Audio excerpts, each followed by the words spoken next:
Welcome to Percussion Perspectives, a podcast by Henrik Knapper Larsen and Håkon Steine. Each episode of Percussion Perspectives features one or more musical artists in conversation about musical education, practice, and aesthetic and sociological perspectives. Welcome to this episode where I talk to the famous Danish sound artist Christian.Windfeld, who happens to also be my colleague at the Royal Academy of Music in Aarhus. We talk about his career plan, his approach to life and music, and also artistic entrepreneurship and artistic citizenship. And in the very end, you will get the secret of how to become great at performance. So, hello, Christian, and welcome to the podcast. Thank you, Henrik. So glad to be on. And yeah, thank you for the invitation. My name is Christian.Windfeld. I am a percussionist and composer and improviser, and I also work with sound art. And I happen to be your colleague also at the Royal Academy of Music in Aarhus, where I do many things, but mainly teach artistic entrepreneurship. Cool. And you started out from your very young years to make. I know you were playing chess, by the way, before all of this, but at a certain moment you decided to do a career. Can you tell a little about that beginning? Yeah, sure. Yeah, it's true. I was a little bit of a chess prodigy when I was very young, and I managed to become a national chess champion in my age group when I was 12, I think. And, you know, chess was very serious for me, but it also became too serious at some point. And that really destroyed the chess for me. But I was afraid the same thing would happen to music, because I also started music around that time, actually, when I was 11 or 12. So I started playing drums. Yeah, it was a long journey and so much back and forth, flirting with, should I do this more seriously? But at the same time, having this bad experience from the chess earlier on, that something I really loved got destroyed when it got too seriously. So that dilemma stuck with me for a long time. But yeah, I mean, at some point when I did this preparatory course for the music conservatory, I had a good conversation with a friend of mine that was a little bit older than me, and he told me he just did his first career plan, and I was amazed to hear that, because I thought he was such a profound musician. Why would he engage in this commercializing sellout that a career plan was to me at that time? You know, basically trying to negotiate all these other aspects than just the core playing music. But talking to him, I realized that it was really not something that was in opposition to, quote unquote, just playing or the core thing. It was really a way to bring out the core in you and in your musicianship, and actually to make sure that it didn't that you were on track, so to speak, that you didn't lose contact to your core values.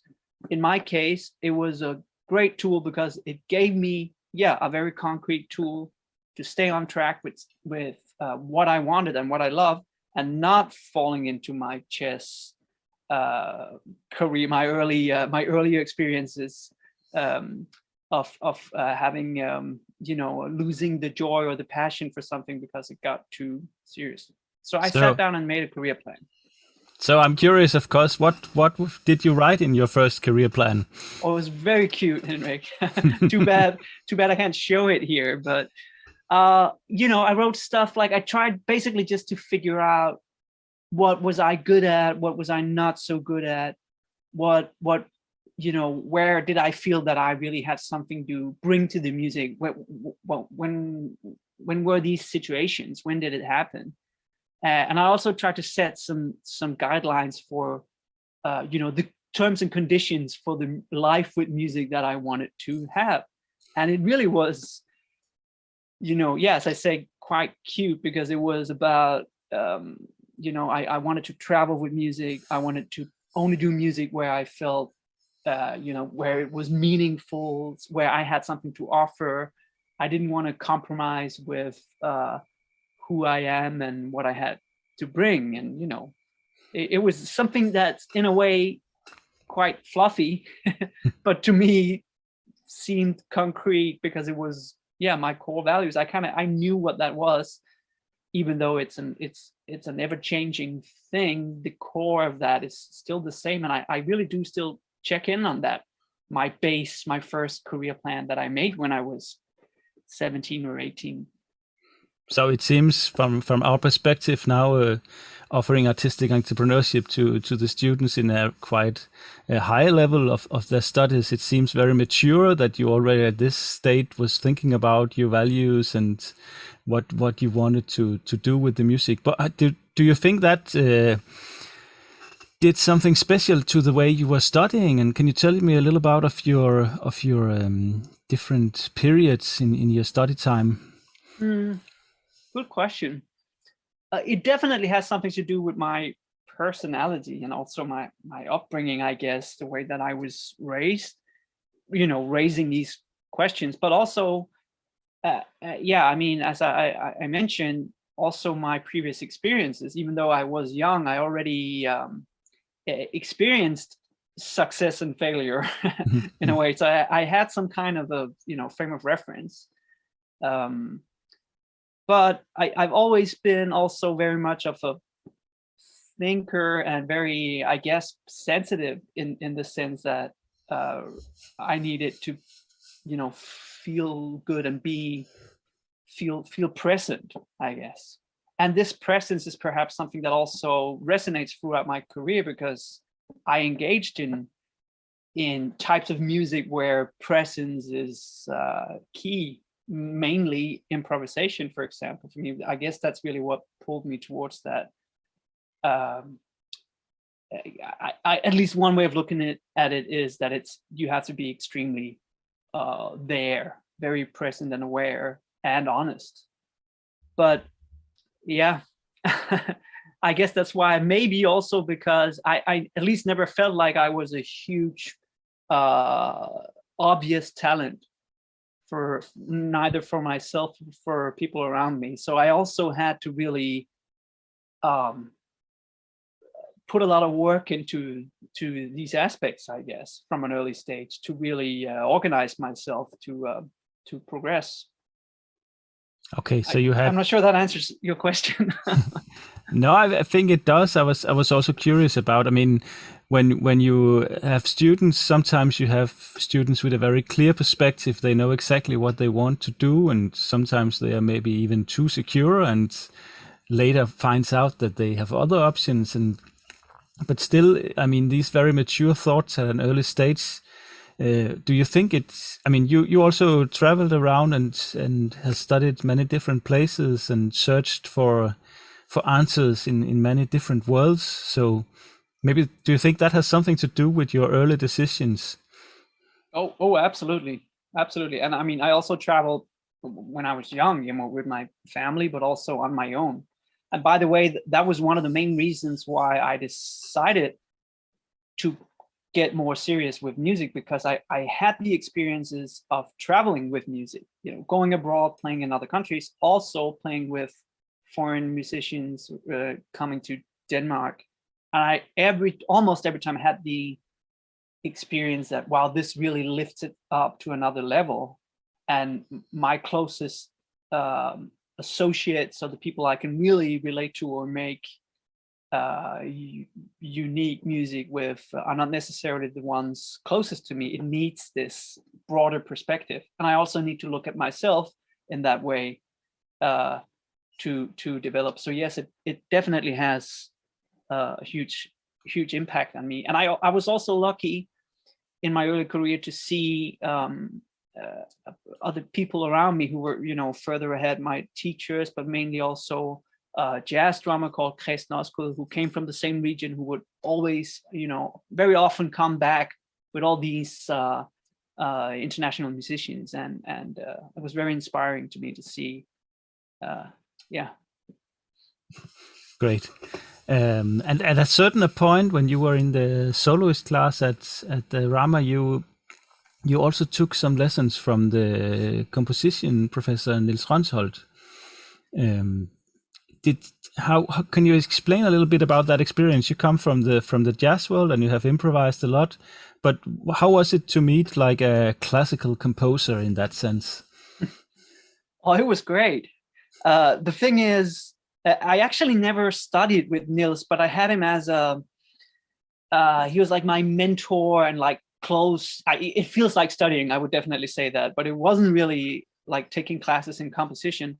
But I discussed my compositional works with him, and that continued. I mean, it started a little bit in the soloist class, but it was mainly after my soloist class where I got this 3-year grant from the Danish Arts Council. That was like a international career grant called the Young Elite. Yeah, I know it sounds like something straight out of a fascist country.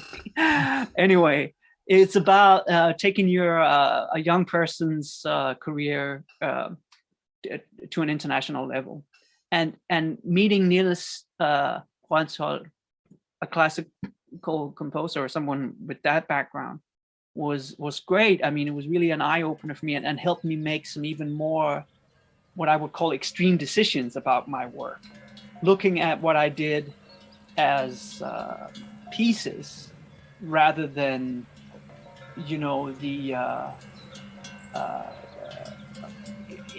just, you know, the improvisation that's there and then it's gone.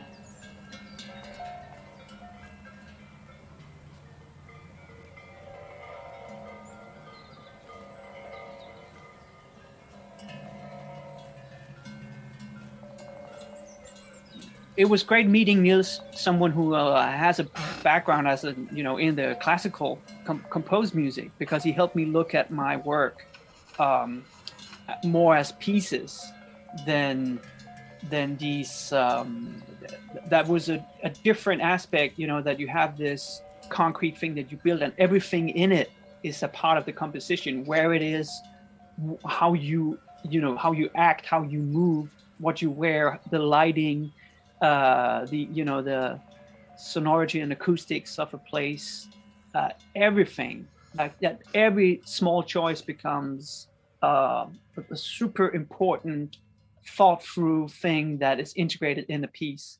Whereas the extreme opposite, in a way, is the random improvisation where you bring a bunch of toys and you pick up whatever and you throw it randomly at the kid, perhaps, you know, stuff like that is something that I also do and maybe did more, and that I was also trying to get away from. So he really, in a way, I felt he was someone who really saw me and what I was trying to do, and helped me a lot in making it more clear, really, to myself, and thus also to be able to communicate it to others.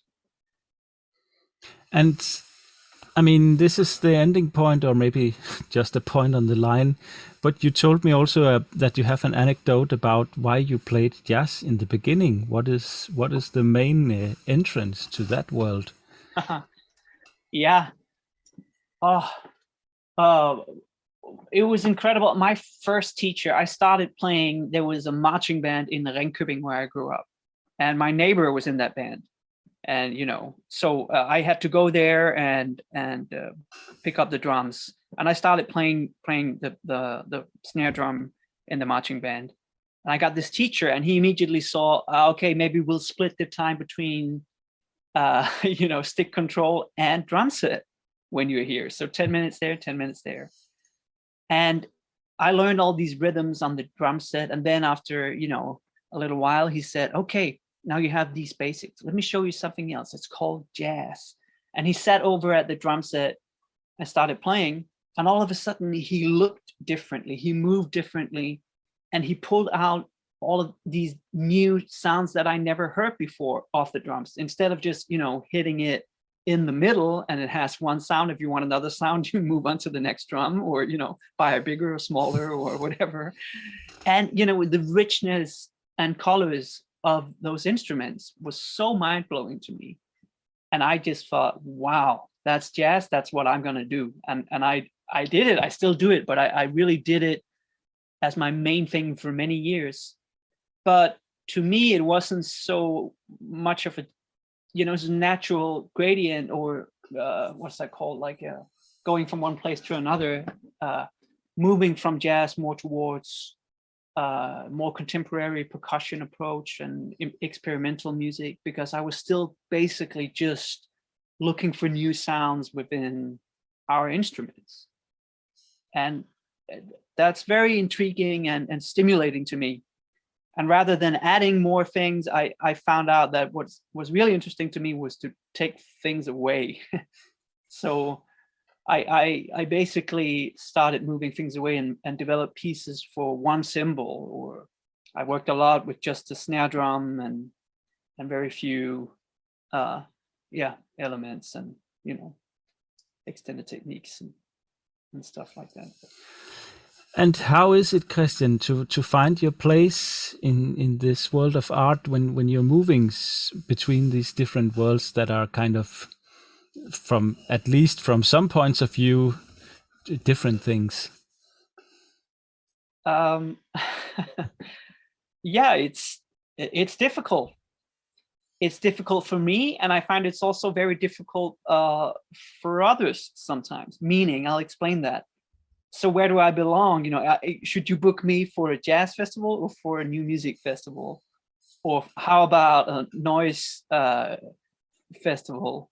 Or, I've been moving through these different areas, and in some environments, it's very natural that there are people coming from classical music, from the jazz / like jazz improvised music background, and punk, noise, and electronic ambient music together. And that's basically a scene. That's why I moved to Berlin and during my studies, because I felt that was a very free place to be, where all these things would meet and you didn't really have to explain this. But it is difficult. It is super difficult, and I still don't really know if I belong one place or the other. In my heart, and that's also what I tell my students in artistic entrepreneurship, that's great. Why do we need these genres? I don't need to have that label on me. But it is, it's also problematic sometimes, because it's not jazz enough for jazz. It's not classical enough for new music. It's not, it's not punk enough for the punk scene. It's not so that is an ongoing struggle, I would say. Yes. And I know you did a lot of works and interesting recordings, and I think also what is very obvious when I watch your different approaches is that you also have a clear visual aspect, or a cynical, not cynical, but a scenic approach to your works. You use site-specific elements and all that kind of stuff, but you promised me to talk a little more in depth about your method of working, or what do you do when you enter the practice room and you have to make a new composition or new work? Ooh. Yeah,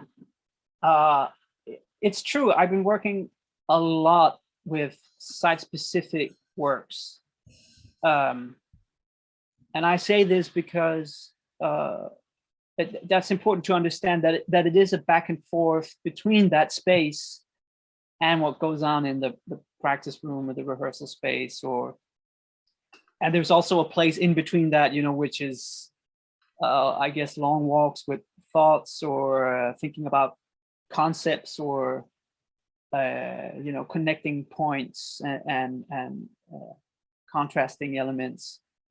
What I concretely do in the practice room is again try to move away from practicing patterns or method books, or at least distinguish between when do I do that and then when do I really work with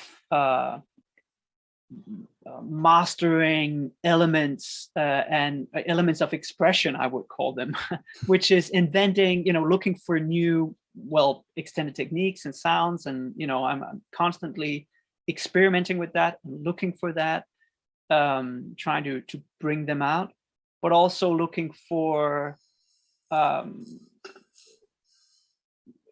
would say, entry points of expression, which is really, again, this, where do I feel I have something to offer, or this, through this movement or through this sound, or through this texture, I feel like I can really say something. And that's what I'm using and trying to really master, so that I can take those and integrate them in a space and let them interact with a space. So that's very important to me, because I don't like the randomness of just going somewhere and doing something. That's a little bit too random for me. I mean, I also respect it, but yeah, I think it's that's maybe Niels Rønsholdt again, or this more classical compositional conceptualizing the composition that comes in there. And let's say you want to start these kind of framed improvisations as a student. Do you have any advice? How can you start if you're curious about this and want to integrate it into your approach?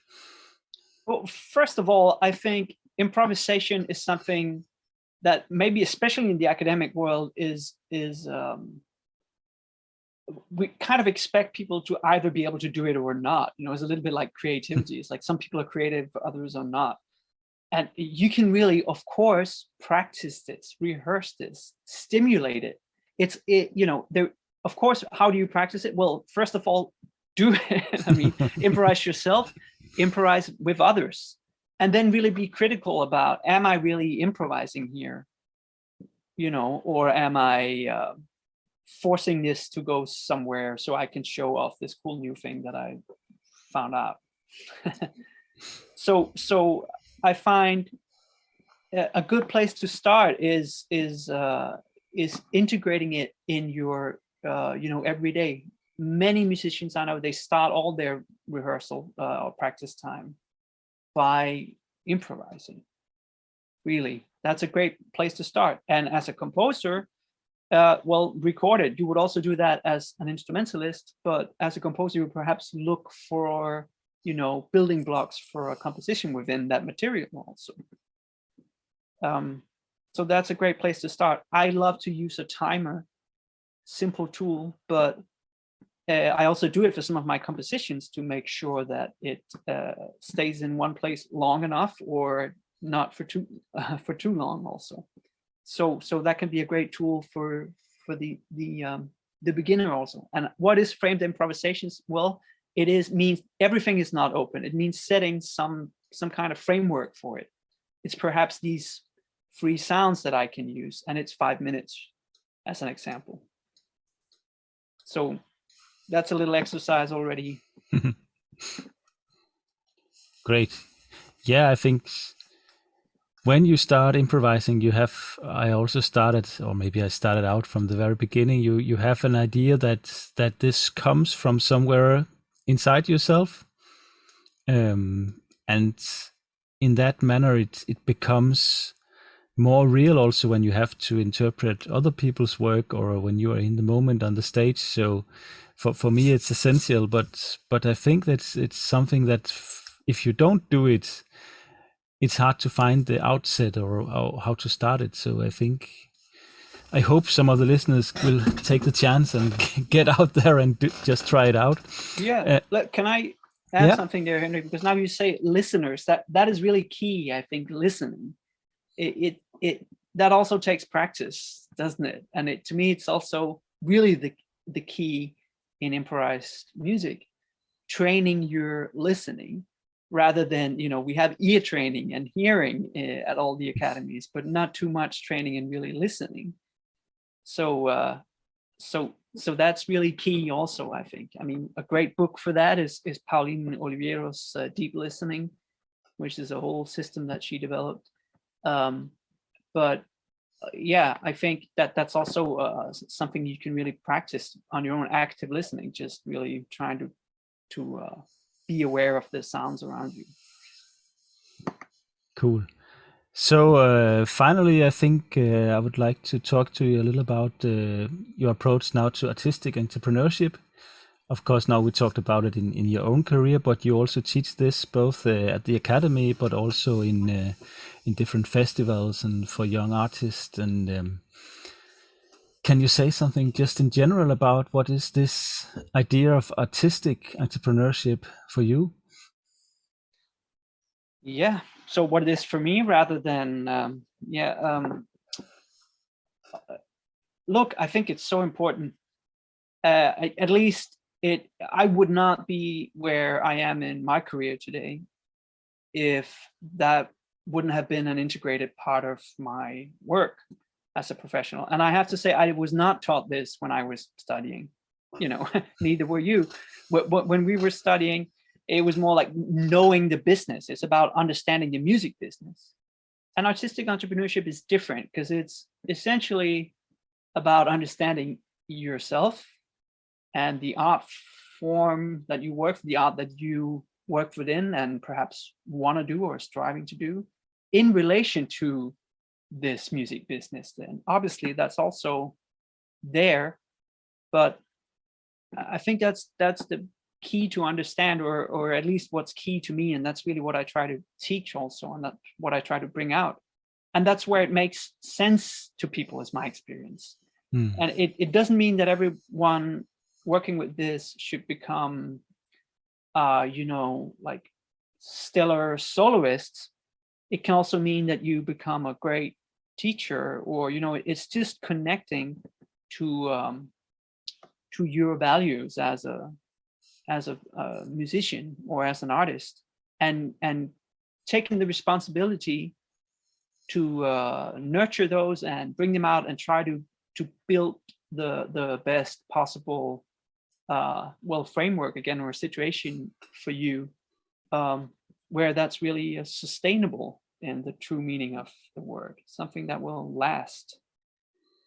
Yes, and I think the goal-driven approach that is part of most of the Western world is somehow opposed to the mean-driven approach to entrepreneurship, where we are examining what do we have and how do we want to use what we already have, compared to aiming for some quite unknown goals and presuming you need to do certain things to get there. So I guess that it's somehow in the outset a quite artistic approach, actually. I agree, and it's sometimes hard for people to understand. So now you know a little bit about my history, and it sounds like, oh, when you were 18, you made this career plan, and you've just been on track since then. And it's really not the case.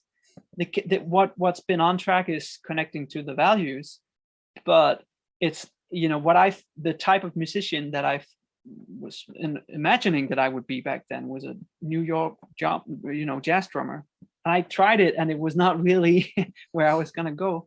So it changed. So it's true what you're saying. It's really not the goal. It's the means that are central here. So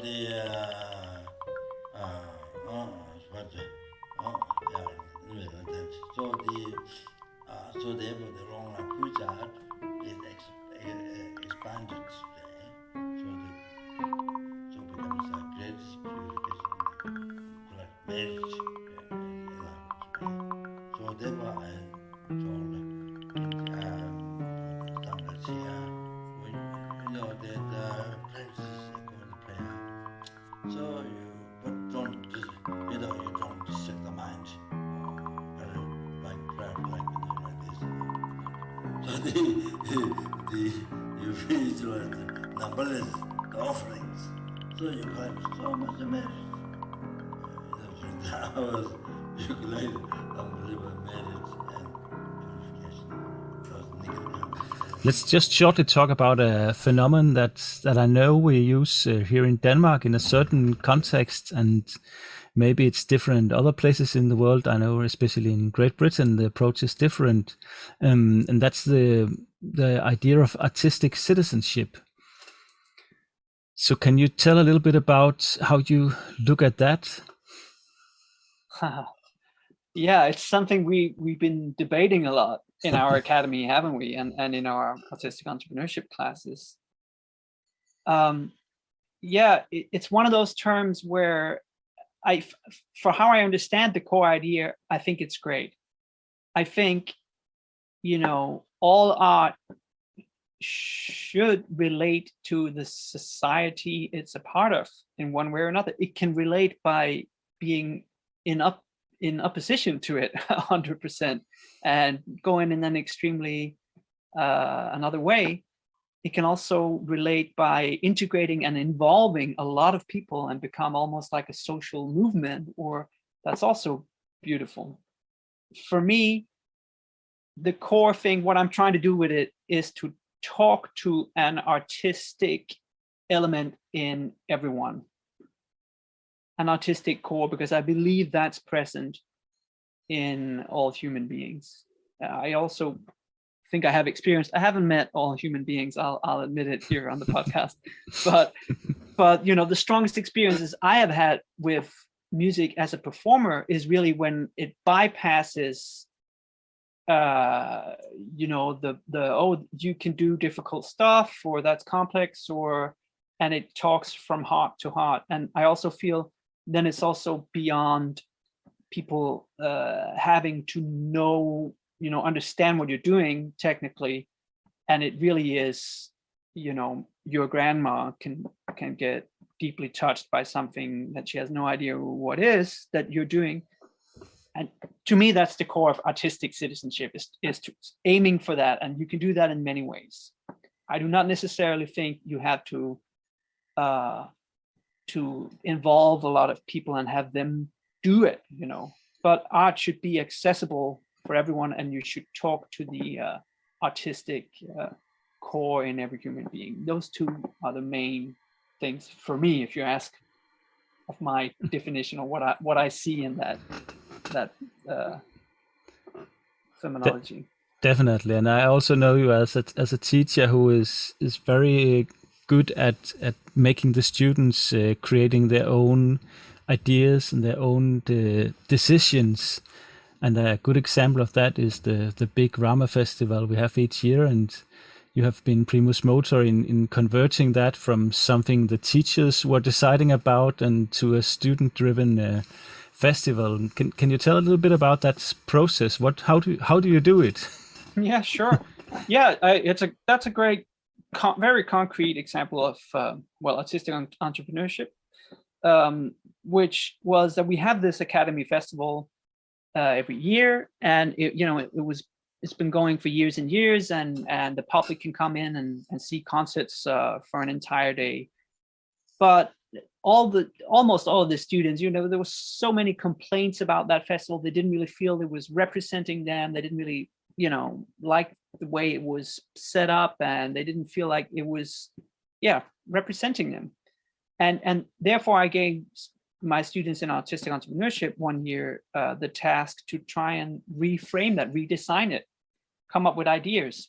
And we passed those ideas, that catalog, onto the leadership at our academy, and they said, this sounds interesting and looks great. How about you guys organize it?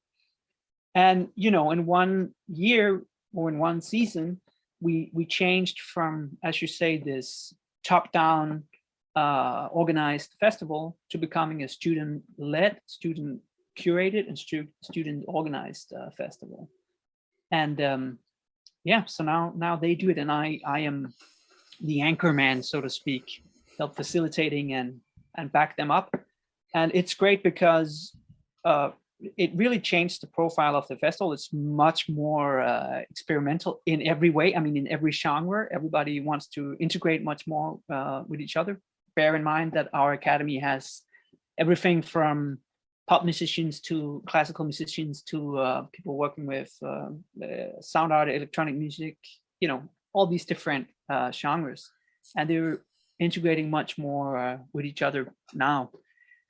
So that's how we do it. We make an open call every year, try to get people involved in it, and then they join me in a little task force, and we set up the overall framework, send out an open call, people can apply, and then we built the festival from there.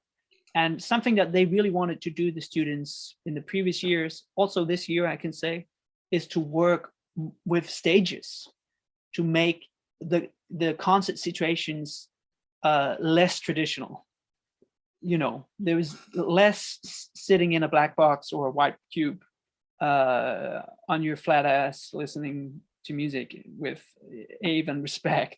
You know, there's still even respect, but in a different way. Now they work with visual artists and changing the whole scenography, the rooms, but also working with these in between spaces. When you move from one concert hall to another, how can we work with this space? How can we work with this experience of being at our academy? What kind of feeling do we want people to leave with? And that is really also artistic entrepreneurship, because here they test things, but they also help reframe that music business or music world that they want to enter into. They try to give, you know, their take on what it should be like to be, I don't know, a string quartet playing somewhere. How can you, you know, how can you experience that music in a more contemporary way, perhaps? And that's beautiful. I love that. Great. So you have a new solo album out right now.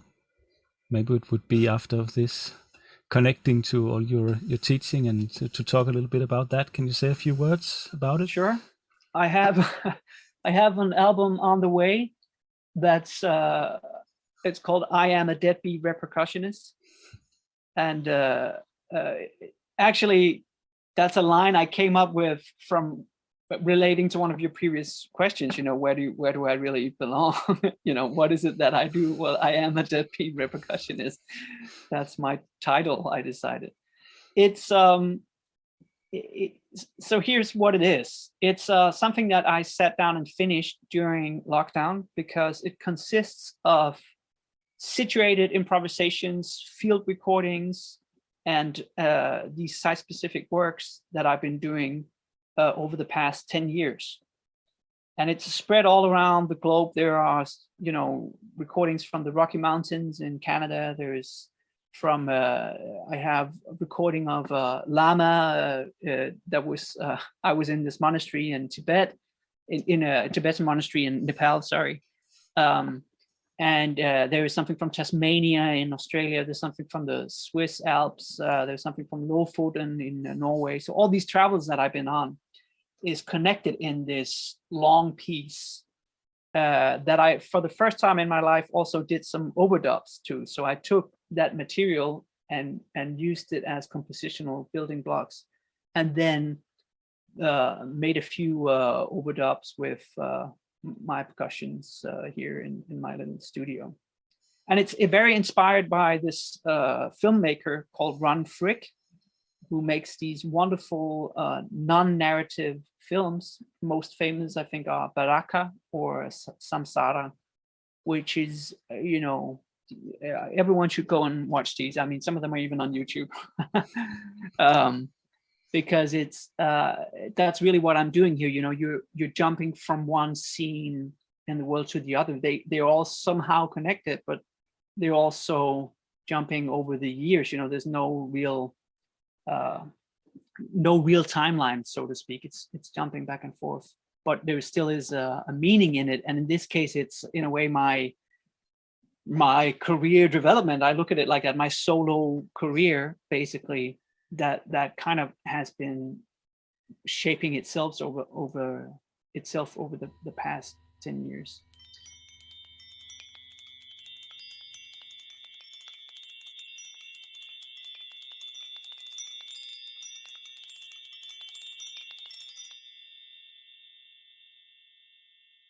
Yeah, and we also have worked, Christian, should have disclaimed this before, but we're actually starting out a duo work together.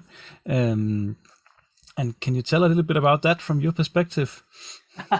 I'm more curious about your perspective, Henrik. I have sleepless nights, you know.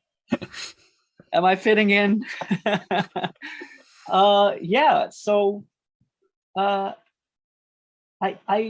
trying to figure out when we start. I mean, what the base for starting this was. Anyway, one thing that happened was that you were so kind to invite me for the Nordic Percussion Festival one year to do a little bit what I did now, talk a little bit about my work and perform, and also give some feedbacks in some ensembles and stuff like that. And I think after that we decided that it would be great for you and I also to try and work together. And we started by meeting and working with different things, and from our meetings, improvised also, we found out this little setup, because we videotape all of them, and it brings in some of the elements that I also work with composition. How are we looking? What would be a great setup for us theatrically, I guess you could say, or how do we look on stage? What would be the elements that we have? And we realized quickly that 2 snare drums in front of each other, very in close proximity to each other, was a very strong thing, especially with the elements, the things that we were working with.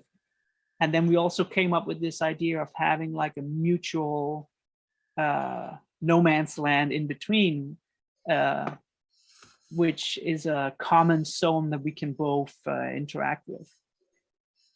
And we're also working with shadow and light, very much inspired by some of your work with martial arts and how that's integrated in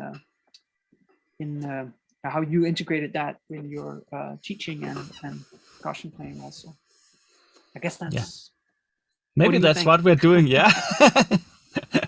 I really like the that you say we have this no man land in the middle. It is like a meeting of genres, but somehow we don't feel that we are different in that sense when we're exploring the things. We're still in this very investigating part of our collaboration. I think it's very inspiring the way that we come from so different worlds and still have so many of the same ideas, and I really look forward to dive more into and find all these qualities and find the artistic connection between it. And I think we could easily play a concert now, and I would think that people would be inspired by it. But somehow we want to develop it much further than that, and really get into the details of that nowhere land in the middle.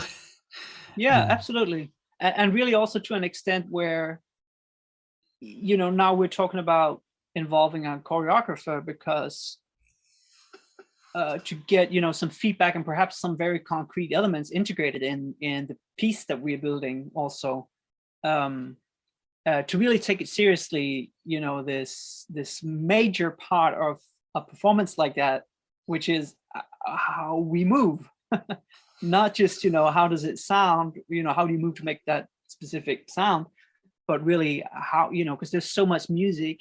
Think of it when you lift the stick. I mean, the suspension, the sound that's already there is amazing, isn't it? But we also realize, we know a lot about that, but perhaps not so much about the visual aspects of it. So I'm also very excited about bringing in a choreographer too. As soon as we connect to sound, we have a very good impression of what works and how we want it to be. But the moment we took our movements and then didn't make sounds out of them, we were suddenly in a field further away from ourselves. And I think that gave the idea of integrating more things into the performance. So often we have movements in a percussion performance that makes it makes sense for the audience and connects the performance and gives you also the intimate space for exploring these sounds. But somehow if we make movements that is disconnected or somehow has its own world, we need somehow specialists in other fields, I think, to have a look at it. But let's see how it goes. Yeah, but it's true. It is very exciting. I feel also maybe we just haven't given that enough attention because we're so focused on the sound. It's and that's what we're doing now. We found out, we want to integrate this part where we are moving musically, and you expect sound, but there's no sound happening. And then all of a sudden we look at it or hear it or see it in a different way. And that's very interesting. And it's something also that I did in my career, because that's why I went to this monastery in Nepal that I mentioned earlier on, because I wanted to study silence. So I lived there in silence for a month, and I realized exactly what you're saying now. I became so much more aware of my body movements and what I was communicating, and how awkward some of that was, and also coming from others. So I guess that's also what we've that's a part of the experiment here, or the research, really. Yeah, that's one of my favorite exercises when you teach pedagogic, the lesson where you can't speak as a teacher. It really reveals a lot of new material and ways to communicate, and in a some true way it always happens in a good way somehow when you are in these new fields. Okay, Christian, we are coming to an end, but I have one final question, and that is, what is the most important thing you learned through your career?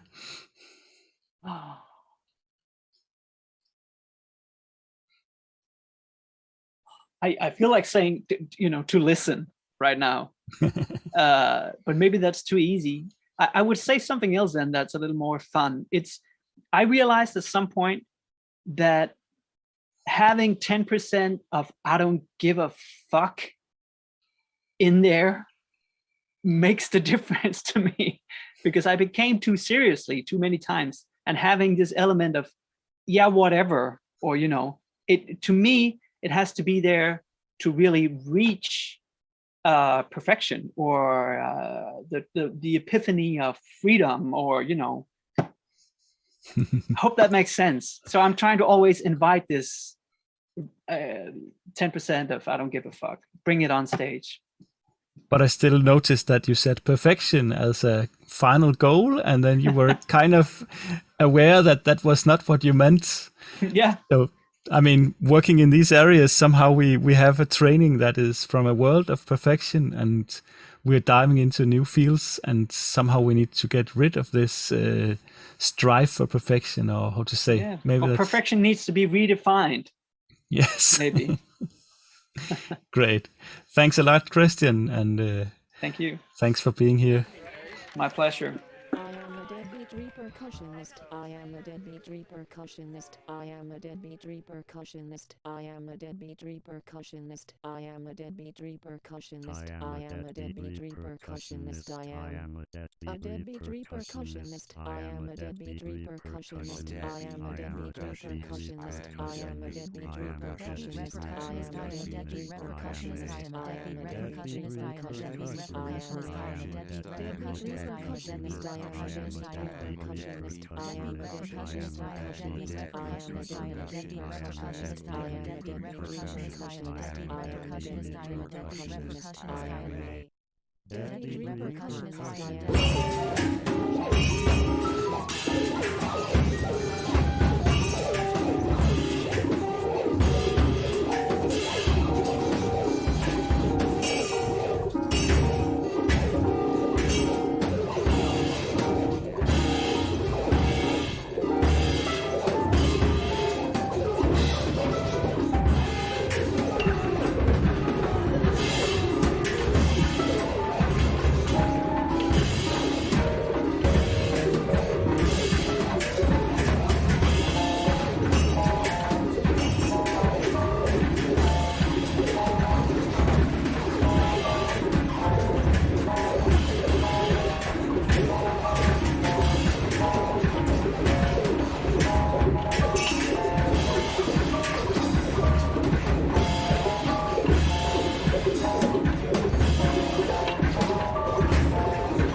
Deadbeat repercussion.